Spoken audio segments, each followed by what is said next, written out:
Merhaba arkadaşlar. Bugünkü konumuz Ronnie Coleman'ın verdiği bir röportaj.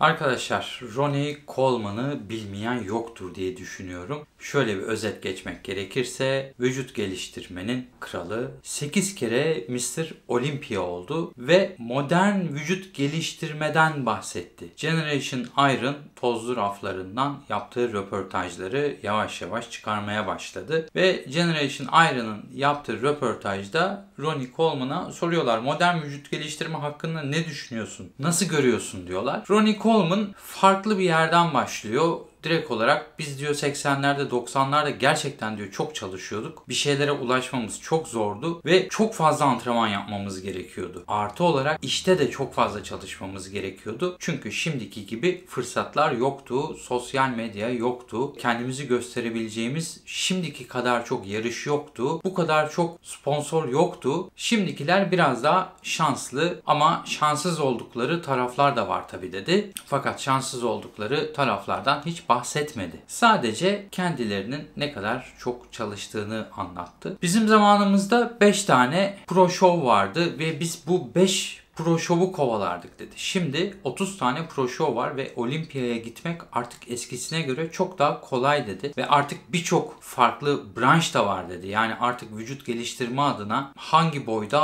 hangi kiloda olursanız olun kendinize bisiklet seçebiliyorsunuz. Yani esasında bunu Ronnie Coleman söyleyince böyle çok normal, hadi o zaman gidelim, niye burada bekliyoruz falan gibi bir düşünce geliyor. Ancak arkadaşlar her boya, her kiloya dediği 212 kategorisinden bahsediyor. 212 pound yani. Açık sikletin bir alt kategorisi diyebiliriz. Adamlar gerçekten pitbull gibiler. Hani normal bir vücut geliştirmecinin hani bırakın açık sikleti zaten 212'de bile bir şeyler yapması çok zor. Ve tabii klasik fizik var. Klasik fizikte biliyorsunuz benim düşüncem olması gereken vücut geliştirme. Gerçekten olması gereken hem estetik hem konforlu hem de ulaşılabilinecek bir form. Ve röportajı yaparken arada röportajı yapan kişi kendi fikrini, kendi yorumunu da katmış. Aynı benim gibi. Onun da söylediği Ronnie Coleman iyi olabilmek için zamanının en iyisiydi ama iyi olabilmek için sağlığından vazgeçti, her şeyinden vazgeçti ve herkesten fazla çalıştı. Evet, bununla alakalı bir motivasyon sözü vardır. Sen yatarken dünyanın öbür ucunda senin rakibin senden bir tekrar fazla yapıyor veya senden 1 kilometre fazla koşuyor veya senden daha fazla zıplıyor, daha fazla ağırlık kaldırıyor. Hep bunu düşün. Bir müsabakaya hazırlanırken hiçbir zaman bunu aklından çıkarma. Dünyanın öbür ucunda rakibin senden bir fazla yapıyor. Çünkü hep seni geçmek istiyor. Dolayısıyla sen de ondan bir fazla yapmalısın. Her ne yapıyorsan. Yüzüyor musun, koşuyor musun, ağırlık mı kaldırıyorsun?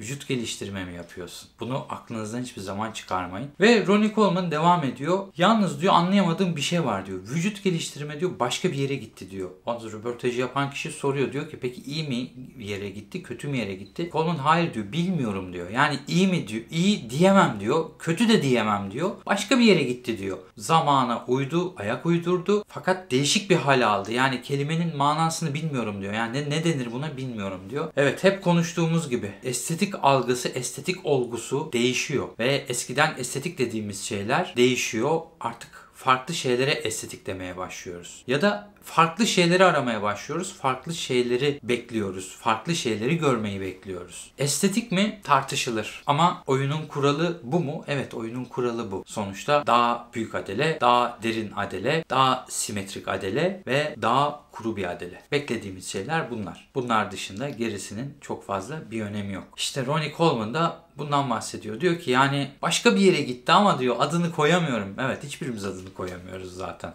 Sayın Kral. Sonradan mevzu antrenmana geliyor. Röportajı yapan kişi işte siz çok zorluklarla antrenman yaptınız. Ondan sonra çok daha basit sistemlerde antrenman yaptınız. Şimdikilerin çok modern aletleri var. O aletlerle antrenman yapıyorlar diye söylüyor. Ronnie Coleman da şunu söylüyor. Evet diyor, biz diyor daha basit şekillerde antrenman yapardık. Biz gerçekten çok iyi gelişirdik. Fakat gelişmenin yanında da çok fazla sakatlığımız olurdu. Şimdikiler bizim kadar gelişmiyorlar fakat daha az sakatlıkları oluyor.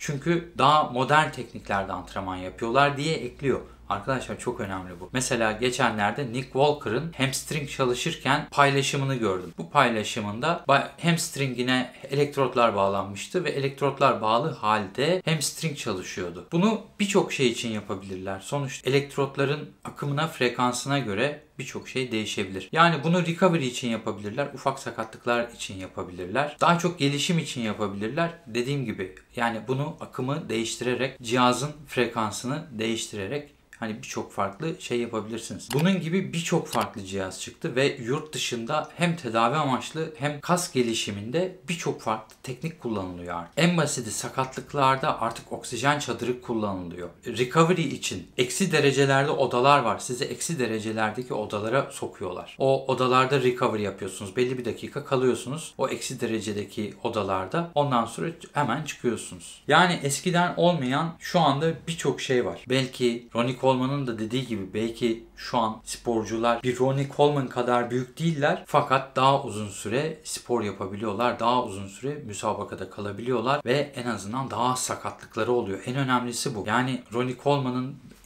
Netflix'te yayınlanan belgeselini izlediyseniz zaten bir noktadan sonra insanın içi acıyor. Tamam çok ağır antrenman yapıyormuş, çok iyi antrenman yapıyormuş. Fakat yani bu halde olmak hoş değil. Yani değer mi diye sormayacağım. Çünkü müsabık bir sporcuysanız herkesin vereceği cevap bellidir. Evet değer. Bir araştırma yapıyorlar ve olimpiyat sporcularına soruyorlar. Sana bir ilaç vereceğiz. Bu ilaçla olimpiyat şampiyonu olacaksın. Derece kesin. Fakat diyorlar ömründen şu kadar yıl gidecek. %90 küsürü kabul ediyor direkt olarak. Çünkü müsabık sporcu olmak bunu gerektirir. Bu hırsı gerektirir. Zaten bu hırsınız, bu motivasyonunuz yoksa profesyonel sporcu değilsinizdir. Sonuçta profesyonel sporcu olmak, hani sporu sadece para kazanmak için yapıyorsanız profesyonellikten bahsediyorum. O zaman bir yerde bir yanlış vardır ve sizin gidip hani öğretmenlik falan yapmanız gerekiyordur. Yani sizin artık o sporculuk bölümünüz bitmiştir. Motivasyonunuzu kaybetmişsiniz demektir. Evet konu yine dağıldı. Röportaja girdik. Röportajdan benim yorumlarım derken konu yine dağıldı. Arkadaşlar röportajı görünce sizlerle paylaşmak istedim. Çok fazla uzatmayacağım. Ronnie Coleman'ı gerçekten çok severim. Eskilerden en beğendiğim vücut geliştirmeciydi. Yani ayrı saygı duyduğum bir insan. O sakatlıkları, işte ameliyatları vesaire. Ondan sonra çocuk sevgisi, hani bir sürü kız çocuğunun olması. İşte yaşadığı hayat tümüyle gerçekten saygı duyuyorum adama. Bu yüzden bu röportajı sizlerle paylaşmak istedim. O zaman videoyu beğendiyseniz lütfen beğen butonuna tıklayın. Abone değilseniz abone olun. O çan şeklindeki şeyi de açarsanız size bildirimler gelir. O zaman görüşürüz.